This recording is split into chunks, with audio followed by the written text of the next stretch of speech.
Breaking news में असां share कंदासीं। निगरान वज़ीर आज़म अनवर उल हक काकड़ चयो आहे त सीपेक सां पाकिस्तान तरक़ीअ जूं मंज़िलूं तय कयूं आहिनि।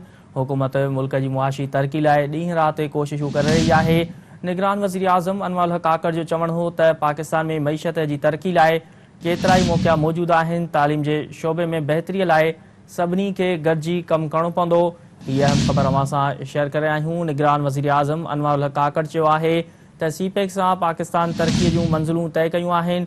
हुकूमत मुल्क जी मुआशी तरक़ी लाइ ॾींहुं राति कोशिशूं करे रही आहे। निगरान वज़ीर आज़म अनवर उल हक काकड़ जो चवणु हो त पाकिस्तान में मईशत जी तरक़ी लाइ केतिरा ई मौक़िया मौजूदु आहिनि। तालीम जे शोबे में बहितरीअ लाइ सभिनी खे गॾिजी कमु करणो पवंदो।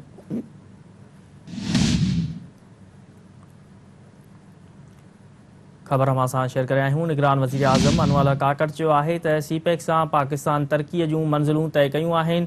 हुकूमत मुल्क जी मुआशी तरक़ी लाइ ॾींहुं राति कोशिशूं करे रही आहे। निगरान वज़ीर आज़म अनवर उल हक काकड़ जो चवणु हो त पाकिस्तान में मईशत जी तरक़ी लाइ केतिरा ई मौक़िया मौजूदु आहिनि।